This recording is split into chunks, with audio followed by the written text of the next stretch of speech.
Borden took it. On August 4th, 1892, in Fall River, Massachusetts, Andrew Borden and his wife Abby were brutally murdered.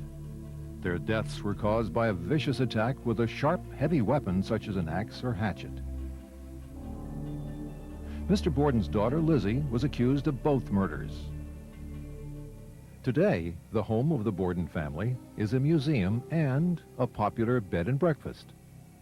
Visitors from around the world come to examine the scene of the most famous crime of the 19th century. Andrew Borden was a wealthy, self-made man. In 1845, he married a farm girl, Sarah Morse. Their first daughter was Emma. Their second child died in infancy. Lizzie Borden was born in 1860. Her mother passed away when she was just 2 years old. Her father remarried to Abby Gray, the spinster daughter of a local family. Most of the wealthy residents of Fall River built their homes in a region known as the Hill. Here they could live their lives in a manner befitting their place in society.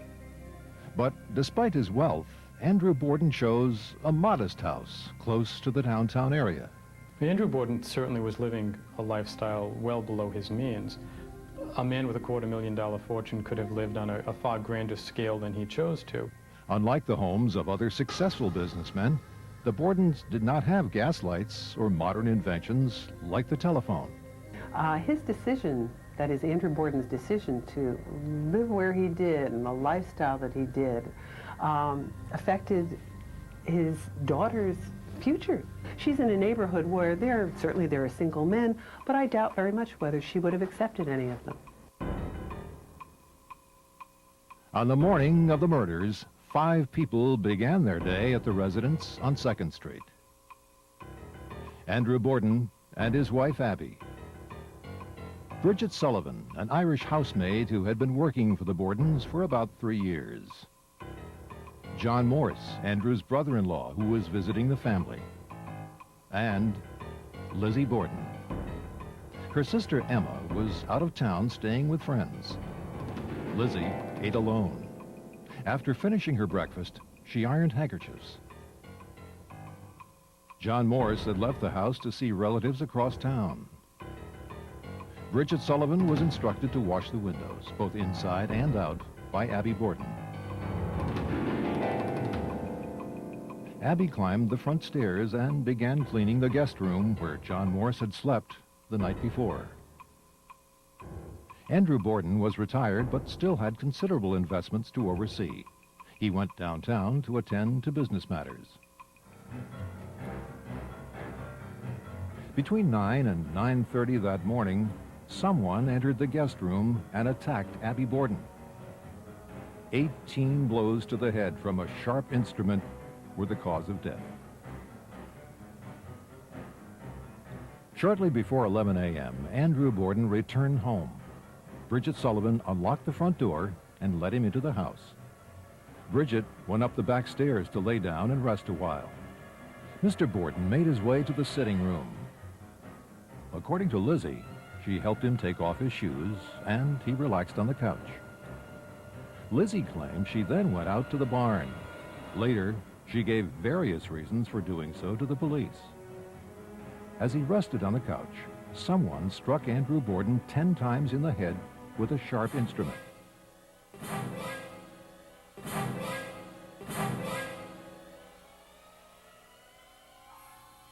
At approximately 11:15, Lizzie Borden shouted up the stairwell to Bridget, "Come down quick, Father's dead. Someone came in and killed him." The police were called, but many officers were attending the annual outing at Rocky Point. The house was searched. Police could find no signs of forced entry or robbery. The brutal nature of the killings convinced them that these were not conventional homicides. The police asked Lizzie if she knew anyone who might have killed her mother and father.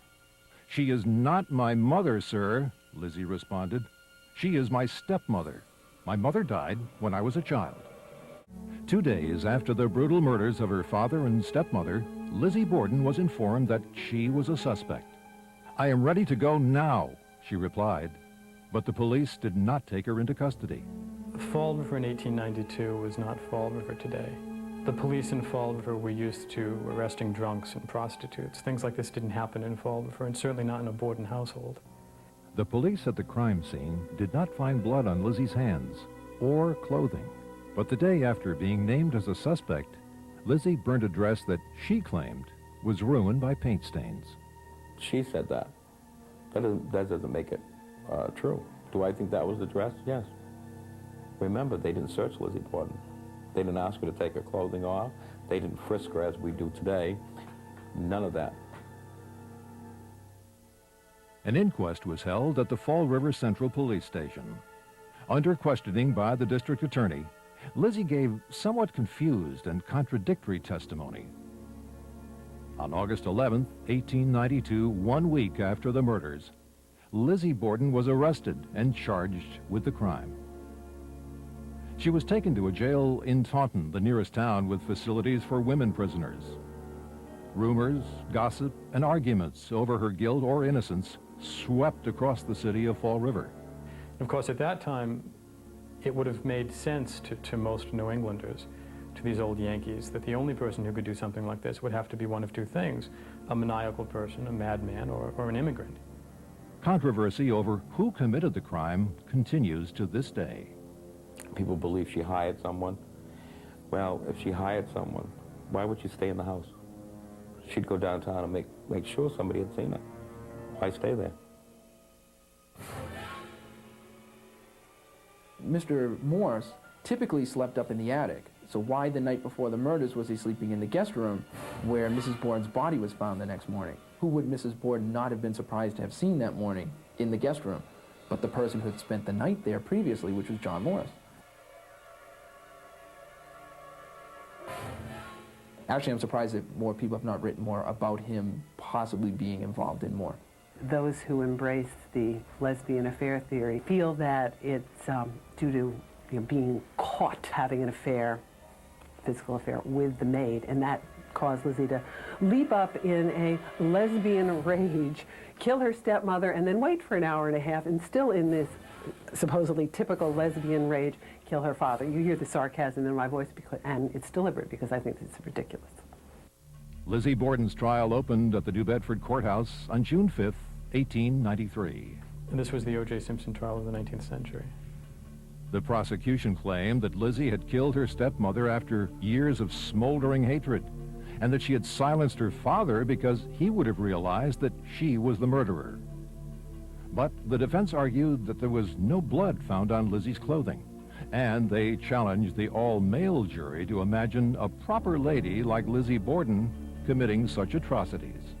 And the defense attorney made sure that he likened Lizzie Borden to their own wives, their own daughters, to drive that point home. Most of these men had one thing in common. They had daughters or sisters or maiden aunts living at home, unmarried. And the idea that their own kin could turn on them in such a vicious manner, it was not done. It only took the jury an hour to return with a verdict. It was their unanimous conclusion that Lizzie Borden was not guilty. No one else was ever charged with the murders of Abby and Andrew Borden. Speculation about the identity and motive of the killer has continued for over 100 years. I think that all of us, if we dig deep and we're honest about it, can remember times when we have said about our own parents, I hate her. I wish she was dead. I could kill her. I hate her so much, or him so much. But we don't act on those feelings. And Lizzie Borden, if she's guilty, did. And I think that is the fascination. A jury had found Lizzie Borden not guilty, but the people of Fall River seemed inclined to render a harsher verdict. There was a very strict code of ethics. There was a code of rules that you lived by, never published, of course, but you knew what was done and what was not done. And certainly being involved in murder was not done. Using the money she inherited from her father, Lizzie purchased a luxurious home with maids and a chauffeur. But she was shunned by most of society. She died in 1927 and was buried in the family plot at Oak Grove Cemetery, the final resting place of her father and stepmother. Despite the death of all the key players, the Borden mystery seems to have taken on a life of its own.